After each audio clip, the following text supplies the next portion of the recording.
Demain, depuis 70 ans, les ordinateurs n'ont cessé d'améliorer leur performance.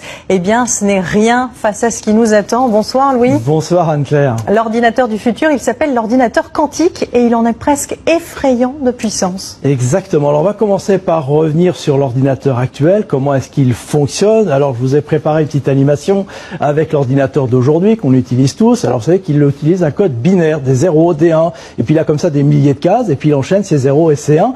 C'est vrai également pour les plus gros ordinateurs qui cumulent plusieurs petits ordinateurs pour nous donner des puissances de calcul importantes. Mais ils utilisent toujours la même méthode, ce qui veut dire qu'on fait toujours un calcul l'un après l'autre. Donc ça prend quand même du temps et on arrive aujourd'hui un peu à la limite de ce système. D'où l'idée d'utiliser la mécanique quantique. Alors regardez cet ordinateur quantique, il va révolutionner les choses. Lui, il n'utilise plus des 0 et des 1, il utilise beaucoup plus de possibilités. Alors je vous passe les calculs théoriques, Anne-Claire, mais le résultat, c'est que lui, il va pouvoir faire plusieurs calculs en même temps, des centaines, voire des milliers. Le résultat, vous le voyez, un ordinateur actuel pourrait mettre 4 milliards d'années, vous lisez bien, pour effectuer un calcul complexe. Eh bien, avec un ordinateur quantique, ça ne prendra pas plus de 10 minutes. Vous voyez la différence d'échelle. Alors, une fois qu'on a dit ça, à quoi peut bien servir cette puissance de calcul, Louis? Eh bien, à résoudre des problèmes que l'on ne parvient pas encore à régler aujourd'hui avec les ordinateurs actuels. Par exemple, prenons une grande agglomération. Je vous ai pris la ville de Paris.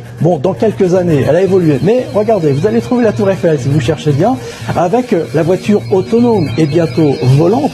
Eh bien, cet ordinateur va pouvoir gérer la totalité du trafic. Ça veut dire que minute par minute, seconde par seconde, il va pouvoir calculer toutes les trajectoires pour qu'il n'y ait pas, évidemment, de collision, qu'il n'y ait pas de bouchon. Du coup, on n'utilisera plus les feux et on pourra également faire des économies d'énergie. Donc, vous voyez le progrès. Et puis, autre application, alors peut-être un peu moins positive dans un premier temps, les tractations financières actuellement, elles sont réglées à travers le monde avec des codes, évidemment, pour empêcher toute fraude ou encore respecter la confidentialité.